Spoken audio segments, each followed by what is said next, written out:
Dance scholar and improviser Anne Cooper Albright's call for processes that enable readiness for emergence help us to learn to cultivate a civic culture that is responsive rather than reactive to the inevitable shifts in the balance of our lives. Scholar and activist known for her work in advocating for the rights of Indigenous children, Cindy Blackstock, proposes that, quote, academia and activism should coexist, that academia needs a lot more people who are willing to get into trouble. Academic freedom, Blackstock says, provides us with a space to stand in the wings of discrimination in a way that's not available to other people, end quote. Artists in the academy are particular, and they are known for making trouble. But artists in the academy do something. They make others accountable, themselves accountable, and they do activate and perform their work. And to this end, I found collective solidarity in joining FEES, Feminist Educators Against Sexism. FEES, as Kenny said, is an Australian-based international feminist collective founded in 2016, and I joined as creative director in 2020. With founders Dr. Emily Gray and Professor Mindy Blaze, to develop performances and creative interventions into sexisms in the academy and other places.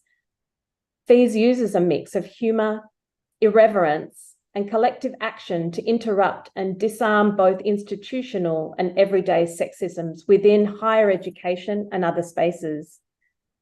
Our work began with a desire to contribute to the dismantling of the hierarchies that shape the contemporary neoliberal Australian university and elsewhere. This work is important because universities, as Geonpool scholar Aileen Morton-Robinson reminds us, are based on white Cartesian ways of knowing. This is problematic because in Australia, universities are also built on unceded Aboriginal lands, which means that other ways of knowing, being, and doing, particularly those that are Indigenous and feminist, are subjugated. The FEES Collective has recently worked together with First Nations colleagues to create a call to action written in response to the outcome of the Australian referendum on the Indigenous voice to Parliament. It contains both small and large steps we can all take to show that we reject colonialism and the embedded patriarchy and racism it encourages, and that we demand justice for First Nations people, and this will be released via the FEES Facebook page. The creative interventions of FEES have developed and performed attempt to generate a kind of consciousness raising for our times that is responsive, affirmative, generative, and insistent. We prefer the term sexisms as opposed to sexism because it allows for a nuanced reading of gender-based discrimination, acknowledging that people who identify as women, as well as gender diverse people, experience sexisms differently, and that race, class, and disability also shape gendered experiences of sexisms. A scholar and activist writer and author of Living a Feminist Life, Sara Ahmed describes, when you leak information, other people are led to you. The more we leak, the easier we are to find, end quote. So using creative tactics and performance pedagogies in responding to injustices enables researchers to communicate findings to a broader public and asks academics to think differently about their workplaces and about how gender plays out within it. During the early stages of the COVID-19 pandemic, in 2020, FEES created a satirical news video report showing statistics of sexisms in higher education using sport, weather, and traffic updates. And if you're interested, you can Google this video called the FEES report. Statistics uncovered in the research included that almost half of the participants reported an increase in caring responsibilities, and a third of participants reported feeling overburdened by domestic duties for others. Tellingly, while there were a small number of male participants, only 9% felt overburdened by domestic duties compared to 32% of women identifying participants. This creative research is an attempt to simultaneously expand thinking with everyday sexisms and to create a space for people who have experienced that at work to feel as though they're not alone and they belong. We see developing this work as an active political move that disrupts hierarchies of academy-based knowledge and enables FEES to be in conversation with a critical and public audience. Our research with FEES asks, what counts as a productive and useful activity or output at universities? Are H indexes and field-weighted citations the only things that should count? How might thinking differently with notions of use and productivity contribute to decolonising higher education? And how might this challenge gendered hierarchies of knowledge within education to provoke change? By sharing research findings through performance, FEES goes some ways to making public the disturbing sexisms rife in the academy and in the workplace. In the performance, this crisis of sexisms is globally rife and to be discussed in another keynote with not time for today. But for now, I do share quickly the current weather of the world of dance. Findings specific to the dance workplace in a 2018 report showed that over an 11-year period, women were being commissioned at a rate of 26% in Australian major performing arts companies compared to men at 74%. This report was followed with an Australia Council for the Arts 2020 report called Towards Equity, a research overview of diversity in arts and cultural sectors, which revealed overall that while there are just as many women artists in Australia as men artists, women artists earn 30% less for creative work and 25% less overall. Globally, the United Kingdom-based Dance Data Project study released in April this year found that of nearly 200 artistic directors of classically based companies around the world, only 29% were women and 71% men. In the 2021 report, 33% of artistic directors were women, showing a 4% decline in artistic leadership for women. Women, however, do represent 71% of heads of schools and project companies and independent arts projects, of course, primarily initiated and produced by women. So what to do? I think part of it is what Sara Ahmed calls being a feminist killjoy. This is weather under pressure. This is artist work in the academy to both agitate and support increased connection and generate platforms for understanding nuance, difference, complexity, and to enable and amplify difficult conversations. And here I think of how poets and performers work to change and to charge atmospheric attention. Thus, I go back to 1951 to read from an Adrian Rich poem, Storm Warnings. The glass has been falling all the afternoon, and knowing better than the instrument what winds are walking overhead, what zone of grey unrest is moving across the land, I leave the book upon a pillowed chair and walk from window to closed window, watching boughs strain against the sky, and think again, as often when the air moves inward toward a silent core of waiting, how with a single purpose time has travelled by secret currents of the undiscerned into this polar realm. Whether abroad and whether in the heart, alike come on, regardless of prediction. These are the things we have learned to do who live in troubled regions. End quote.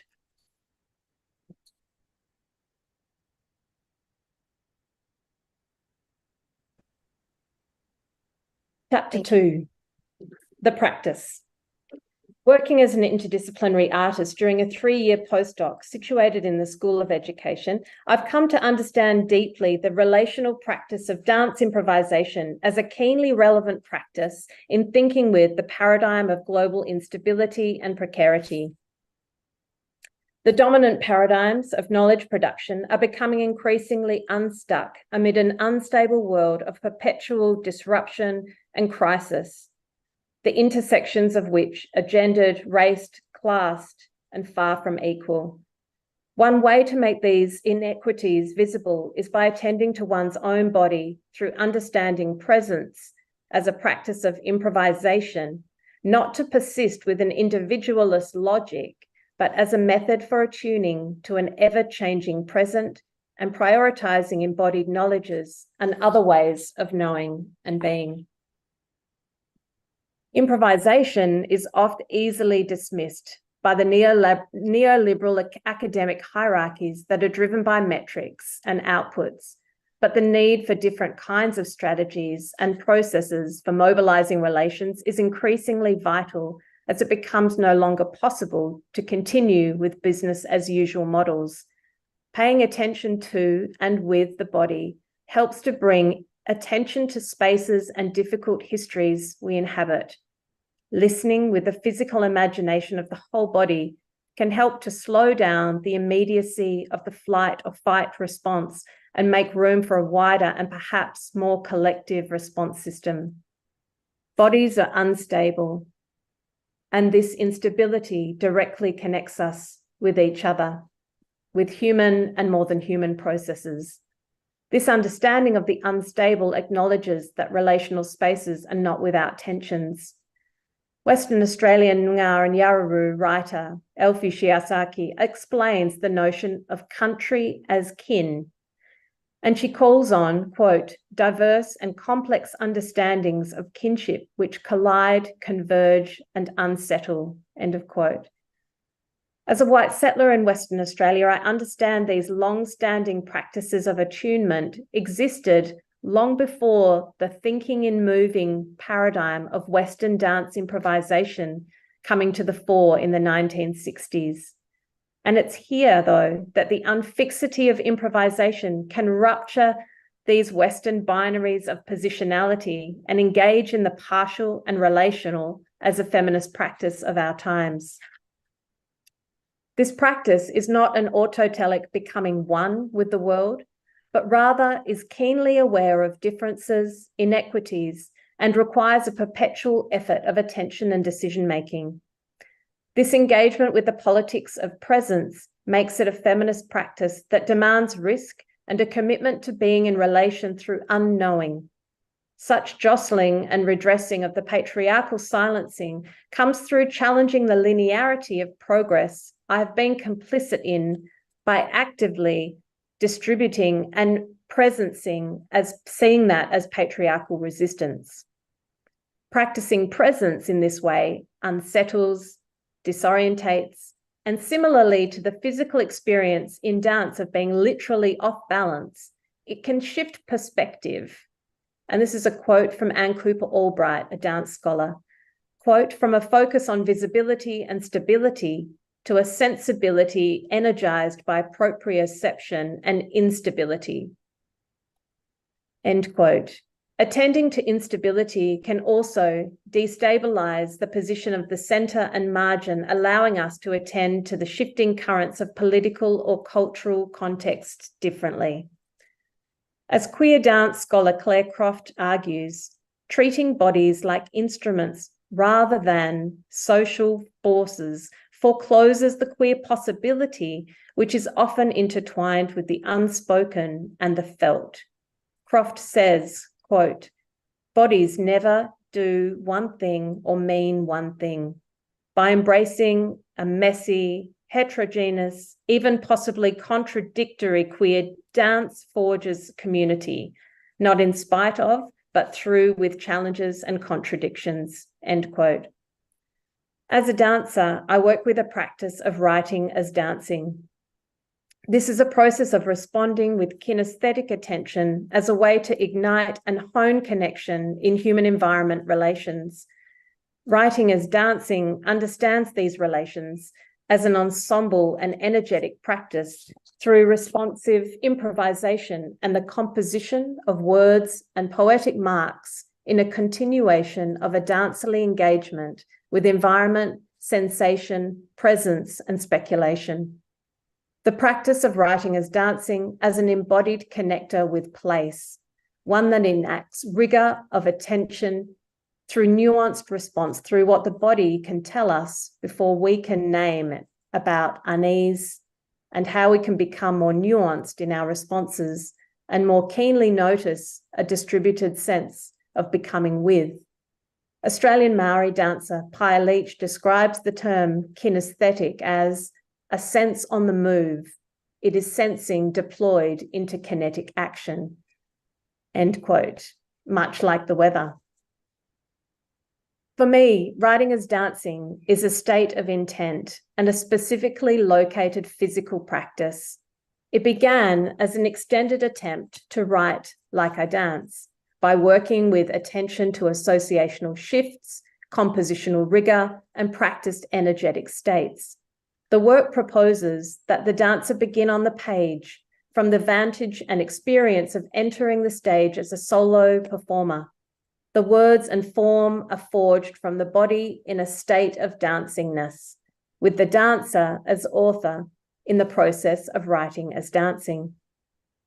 Emergent content is thus revealed as textual bodies of evidence and as dance documents you can hold in your hands, rather than a creative response, a reflection, an analysis, a commentary, or an archive. Writing as dancing is the practice of writing configured as a mid-embodied continuation of dancing. Working in this transcorporeal space makes room for texts that emerge from what it is that the body knows before we're able to name it or frame it. And in writing as dancing, I work with the same tools as I do with improvisation, practicing acute perception, heightening associational response, and increasing the range of energetic and compositional states, honing receptivity through accessing physical imagination. I apply the same practice of becoming acutely aware and responsive to emergent content as it arises in performance to the practice of writing. Improvisation is emergent by its very process, and this project of transparency is a pressured place, locating the practitioner as both an agent of form and a host of not knowing. It harnesses a state of dancingness and radical impermanence as an active commitment to the moment you know is leaving. So writing as dancing is a methodology that gives agency to expand platforms for dancerly knowledge in generating more transparent texts around what the body knows before we can even recognize it. In the transdisciplinary worlds I inhabit, I believe more than ever that dance is the forefront of this skillful and tangible way of thinking that can have applications in expanded studios as well as in the everyday. Writing as dancing, then, can be applied to other disciplines, practices, and processes to uncover hidden stories and ways of unsettling dominant paradigms. The more stories we can unhide, the more agency it invites of others. Chapter 3, the pressure. So how does a dancer create the stage for countering apathy and inspiring conversations of increased connection with a place-based climate crisis? One way is literally by placing colonial theatrical stages directly on country to focus the weather as a performer of the everyday. As a choreographer and dramaturg, the everyday of weather is incredibly moving content to work with, and thus work began in thinking around the ideas of staging weather. In staging and writing within porous, unstable, and arguably borderless bodies of weather, the ability to respond or responsibility is cultivated by practicing improvisation as a strategy that is keenly relational and inherently place-based. And in thinking with weather as a studio, it attends to the mapping, the movement of atmosphere in deliberately anti-colonial ways. South African literary scholar and philosopher Sarah Nuttall demonstrates weather as challenging the idea of regions through an analysis of books including When Rain Clouds Gather and Rain and Other Stories. She describes how, quote, rain inhabits the act of writing, end quote. She writes about pluvial time or rain time, and importantly reminds us that, quote, weather has a history, a colonial history, end quote.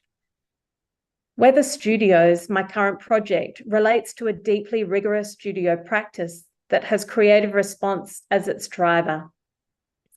As a platform of projects, the work harnesses artist logics to invite subtle, nuanced, and deeply embodied ways of being and learning through non-linear processes of attention and embodied response. Most vitally, these processes make it possible to sit with complexity and not knowing so as to create an opportunity for heightened attention and deepened listening in responding with unstable worlds.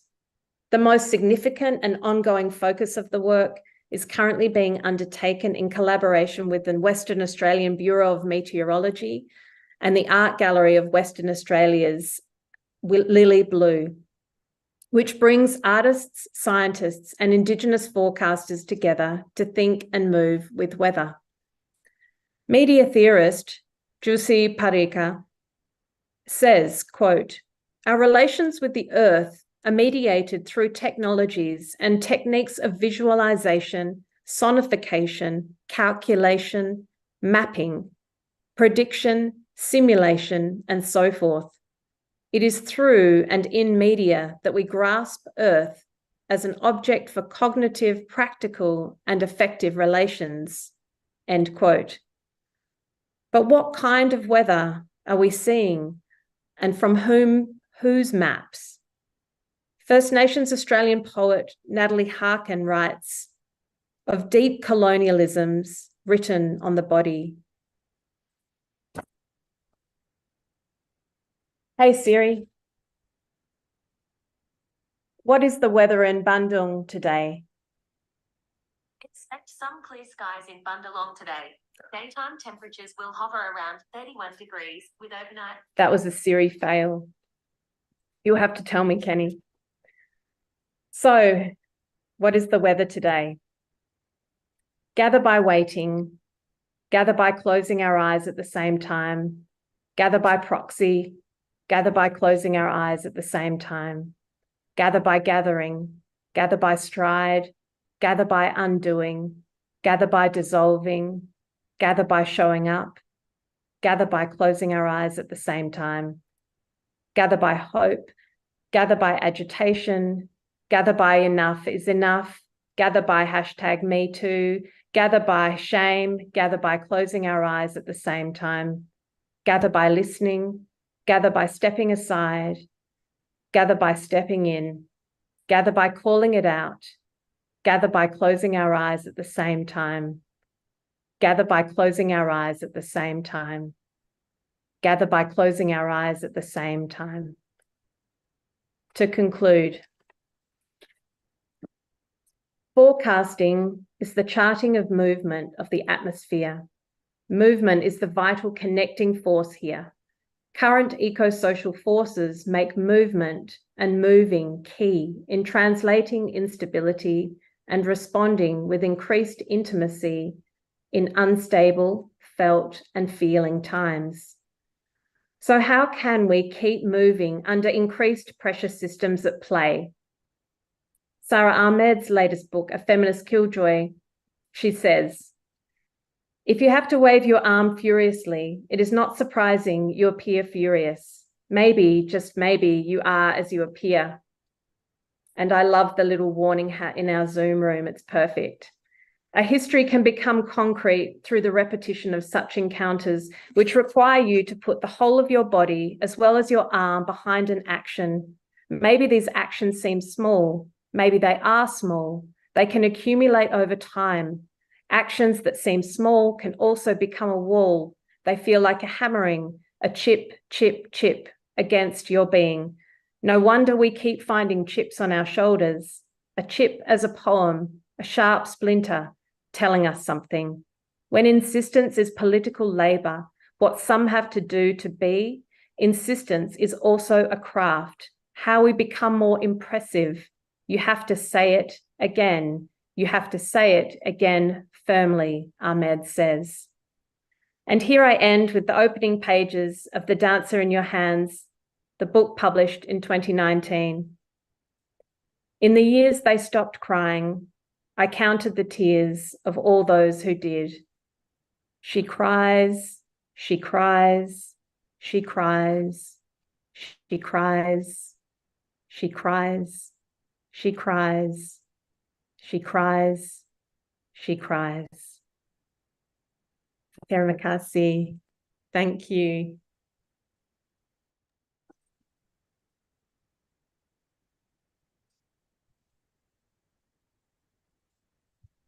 Dr. Paulette, it was really intense. So I think I'm inviting everyone to have a moment to listen and close our eyes together.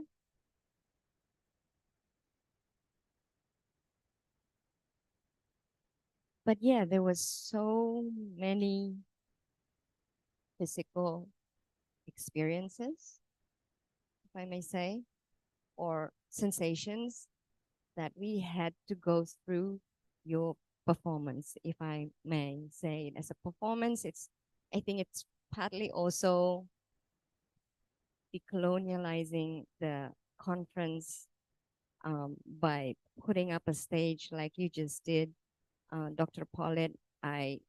We had to simultaneously listen to you and read, and also not just read, but visually try to interpret what happened on the screen that you shared, and in English. Most of us here are Indonesians. Our first language is Bahasa Indonesia. There's only one Tanzanian in the room, I suppose. There's Imamu here. So there was a lot to process, to listen, to see, to watch, to hear, to dance with.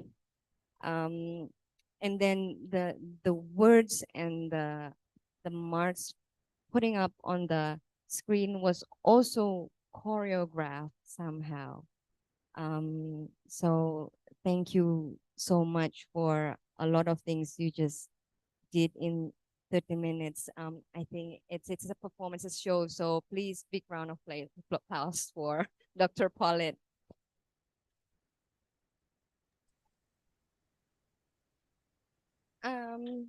Yeah, so there are 3 chapters you just mentioned. I'm also inviting the participants on site and in Zoom to, throw your questions. Please use the chat room. I can see it here. So anyone who has any questions or actually comments, I'm also inviting the ones in the Zoom. Please write down at least 1 word for what you just heard. We had so many words we could hear. We can listen to many words, and also we read so many words. At least we all can share just 1 word to give back to Dr. Paulette, if you may. Thank you. And I'm also welcoming Lily Blue. I think Lily Blue, the artist also, which is Dr. Paulette's colleague, creating the Big Kids magazine, is also here. Hello, Lily. It's really nice to have you here together with us.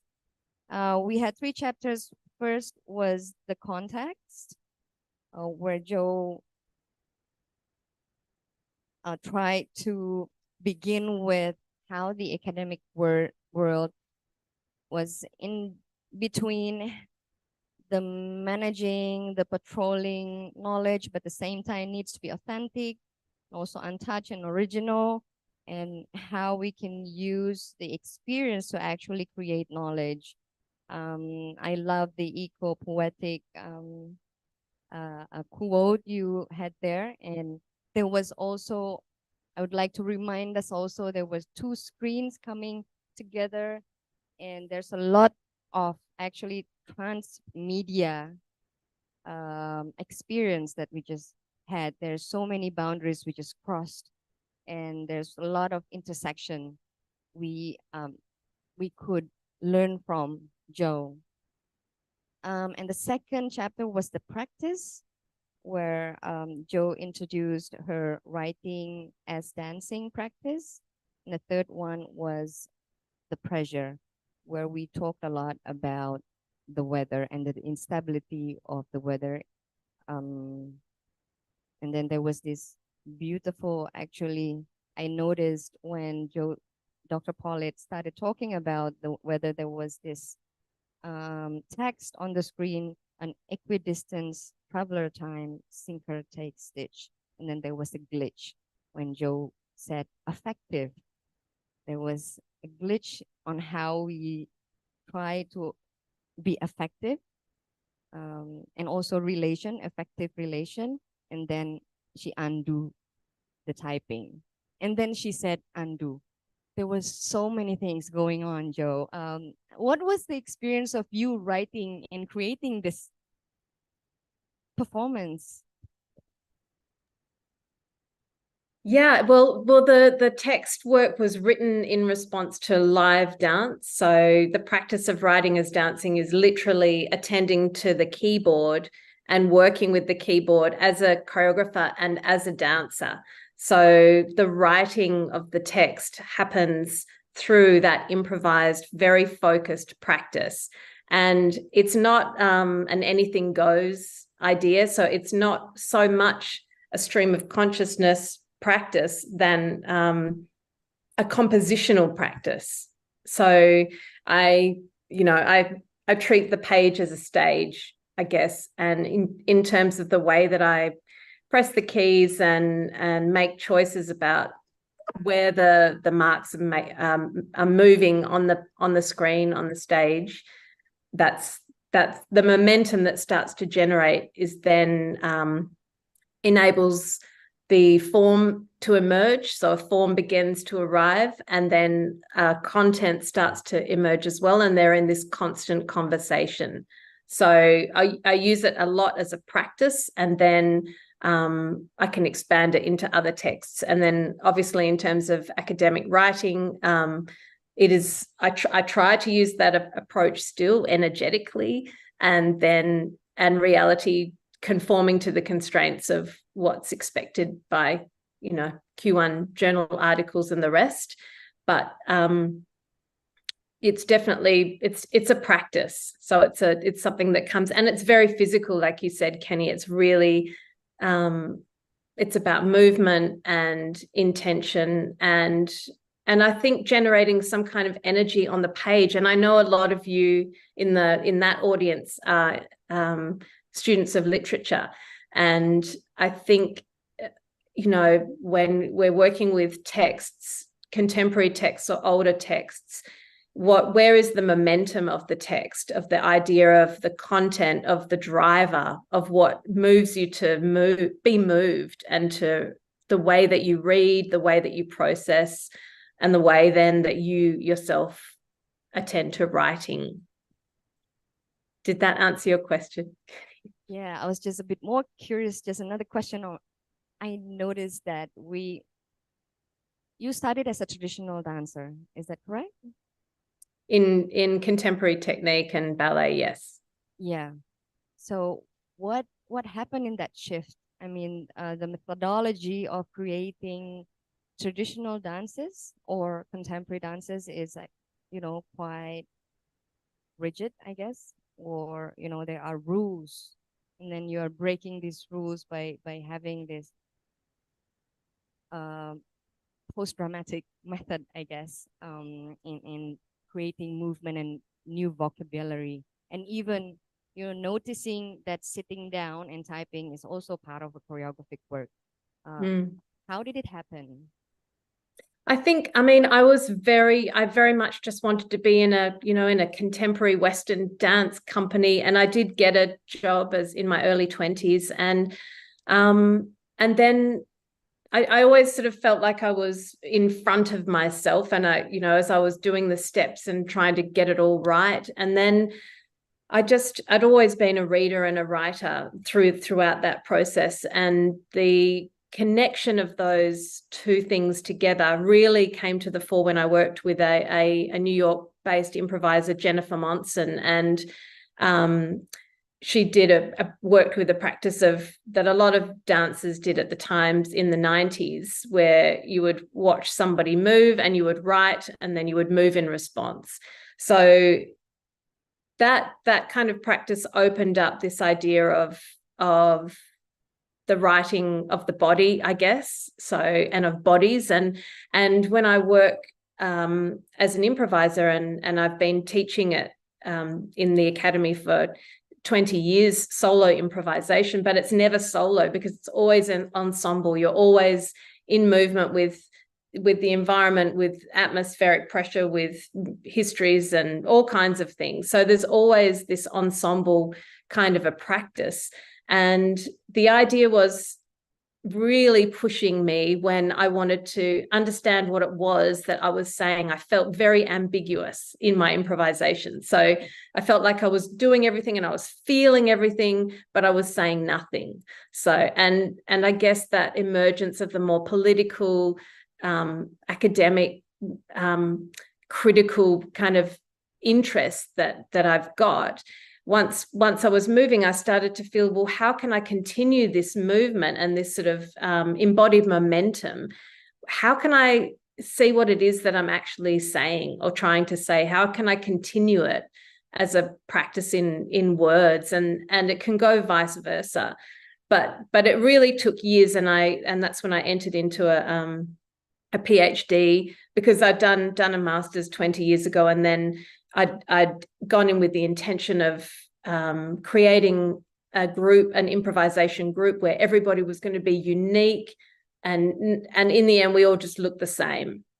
And I sort of thought, I mean, it was a failure in that way after 2 years, because I just realized, well, you know, I mean, it's physics and everything in the body cycles back like everything in nature does, and in the end we were performing the same pattern. So I started to go, okay, what are other ways to disrupt and interrupt and trip up my own sort of expectations and habits, and also get better at my habits. So the process of writing as dancing really emerged from that point of pressure. Yeah, I had a question in my head, but it's gone now. Oh yeah, I wanted to go back to how you said that the body is unstable. We had a previous conversation before where we talked about how actually movement comes from instability. When we are unstable, we move, because when it's stable, it's actually there's no movement. Yeah, do you have any more comments on that, or do you want to speak from that point?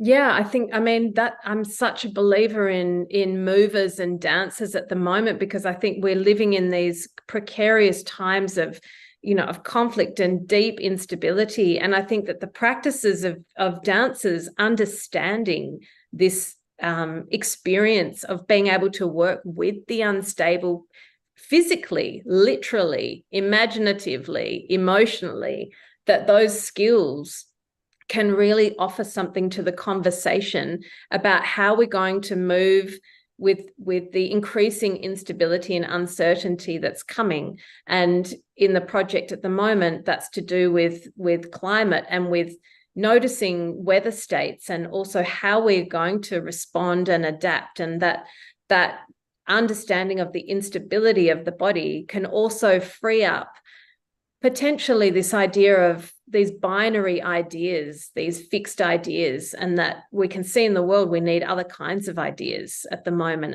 and other kinds of people to be enacting them and moving them. So it feels like there is a kind of a movement. I'm also very interested in working with the data. So I'm working with text and marks and scientists, particularly meteorologists, who really work with, you know, the movement of mapping the weather, and that is being phased out of practice, because it's all being digitally recorded and analyzed and mapped. So the forecast is becoming a kind of a digital forecast. And I'm really interested in working with Lily, who's the head of learning and creativity research at the Art Gallery of Western Australia and is a practicing artist, that nexus between the dancer moving and forecasting, potentially between the scientist mapping and forecasting, between the artist working on the page, mapping and forecasting, between Indigenous knowledges, understanding, forecasting otherwise, and how that conversation can come together to really start to think with these unstable weathers we're experiencing. Yeah, it's quite fascinating because actually the practices of Indigenous Australian is very much related to weather and being in the nature naturally. And then now it's being brought onto a stage or into a black box, I guess, being developed by contemporary artists. We have a question here. First is from Wit. Hi, Dr. Paulette, can you share your manuscript we just listened just now? Yeah, I'd really love to read it again as well, if you don't mind. Sure. Yeah, absolutely. Yes, sections, and the whole thing, if you would like, definitely. Yeah, so which come first, the manuscript that you read or the one that we saw on the screen? So the one that you saw on the screen was first. So it was an example of the kind of writing as dancing and of the practice. So that's an existing work. And now, and then the putting together today's keynote was, was a really wonderful experience because, as you said, there were so many things, and I generally work quite fast and from association to association. And Ari, I love your response in the chat, because I think that the overlapping, the repetition, and the idea that you might miss something is really a key part of how you access your own point of interest. So the idea was that it would come as this wash, and then you would take out the tiny threads that piqued your interest into your own work. And I mean, I would love to be there today to hear from other writers. I've tried to pop in and out of some breakout sessions and hear the work, and particularly of writers analysing creative texts or writing texts, experimental texts themselves. Yeah, well, you could have been here if we were more stable, I guess. If the comedy was more stable. Well said. Yes, absolutely. Okay. I think Pari, I think Dr. Paulette deserves to see your face. Can you put yourself on screen, please? Yeah, we've been talking to each other by email, but I'm gonna read. Okay, can you see him? There. Hello, Gorgeous lovely to meet you. Okay. Would you like to read out your question? Yeah. It's also a different sensation to hear it from you. Can someone? Yeah. So you can actually hear his voice finally.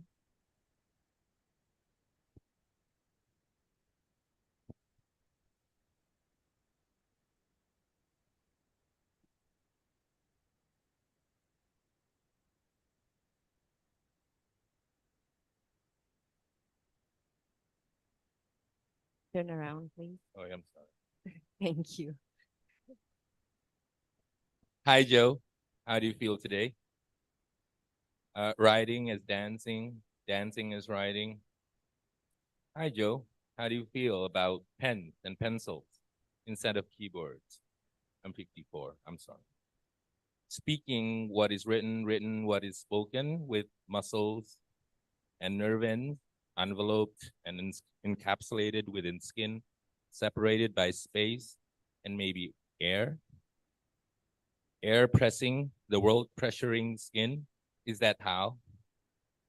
Is it possible? This gathering with eyes closed. Can I ask Google Assistant instead of Siri? I'm from Indonesia, and that's what we use. And still find failure. Hi, Joe. The weather in Bandung is humid, and in this room. but it will not rain. Not today. Just the air, just the pressure. And could you please respond to that? Oh, I would love to. I would so love to be there. And it's lovely to see you all. Hello. Hello. You're facing the wrong way. Oh, he's just giving the microphone back.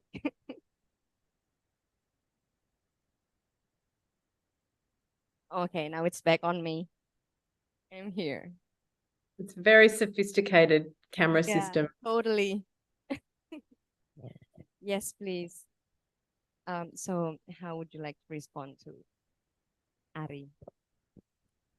Well, I think this is how this work builds up. And I think it is, I think in the lightness of the response, there are also these kind of key questions, what is possible? Where is the pressure? And if forecasting is mapping the atmosphere, the movement of atmosphere, then how do we as respondents and as people living with this instability, how can we become more expansive in our practice of responding? So I think that response was an example of how to do that. And also to that we're talking about failure in the context of Siri and Google Assistant. And and I'm talking to you from Wajak Noongar country, and you are there, and we are connected in this immediate way. And the idea that the rain, what we're working on with the work that's going to go into the gallery, into the art gallery of WA, is this idea of that rain itself has no border.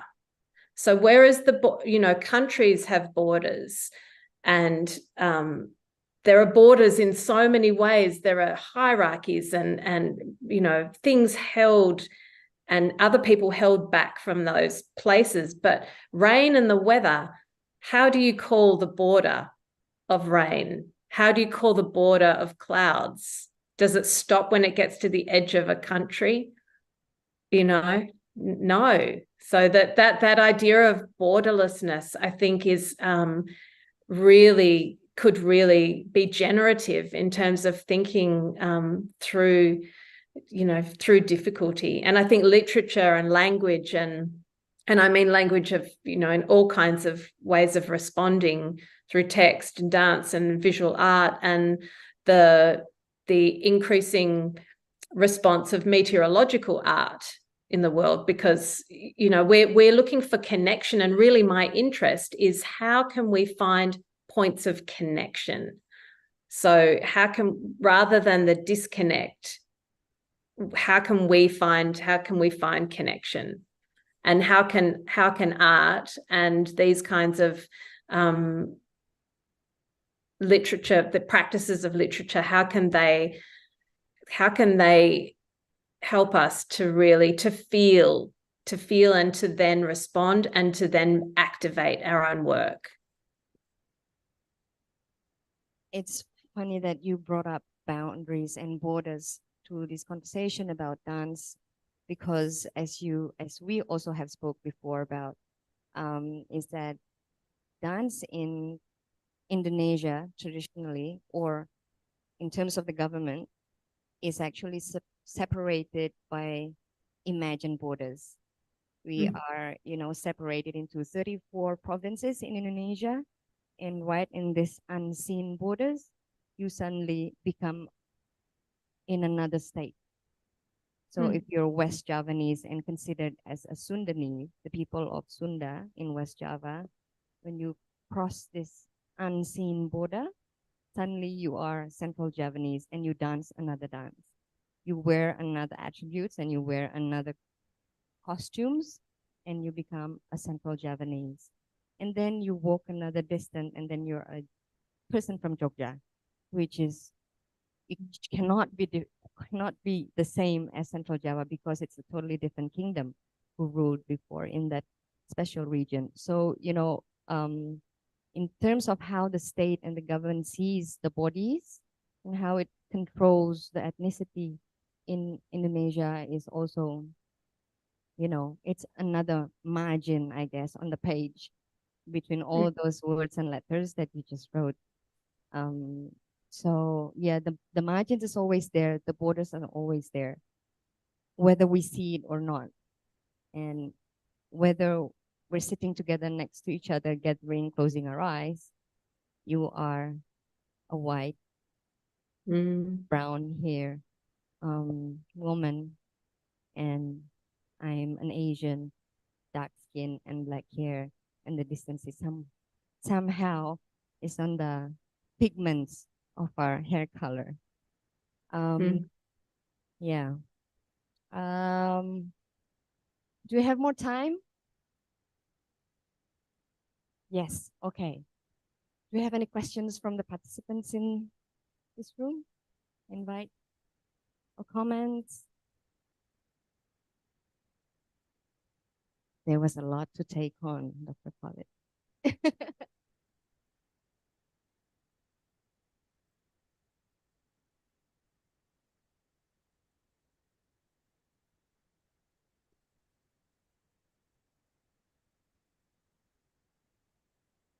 Okay. We apparently have 3 more minutes, Dr. Pollitt. So yeah, it's been wonderful to have you here. And I hope next time you could be together on site with you, sitting next to each other, closing our eyes, gathering. But yeah, if you have any, you know, closing words you want to share with the panel here. Yeah, I'd just really love to say thank you. I mean, I think the work also that I'm being introduced to, and I think this idea of borders as potentially, or borderlessness pertaining to privilege potentially is really interesting, because if you're caught within margins by governments, then how can you move from that place? Like, what is your degree of instability and how far can you act with it? So I think these are really critical questions to ask and to sit with. And I think some of the work by the scholars that I've been looking into in Indonesia by brown women academics in working in this space just is where we need to be reading.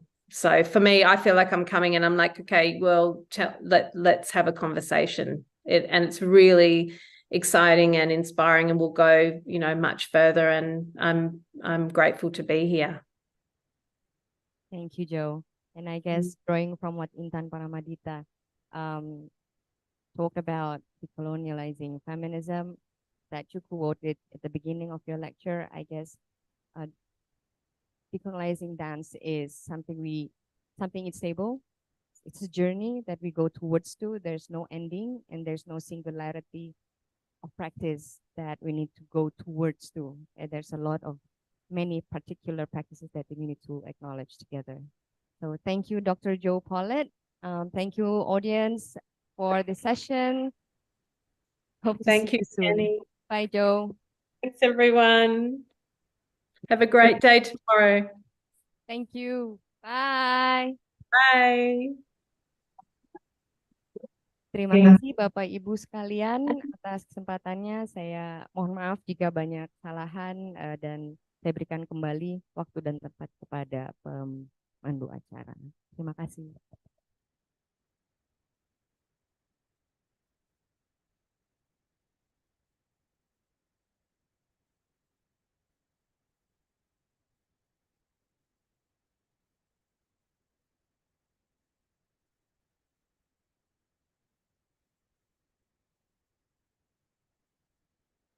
Thank you to Dr. Jo Pollitt as a speaker and Kenny Suryatmaja MSOS as the moderator for Plenary Session 2. Plenary Session 2 concludes the Second International Conference on Culture and the Performing Arts, Day 1.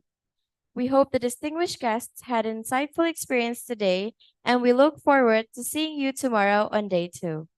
We will reconvene in this room before we move forward to the parallel sessions tomorrow morning.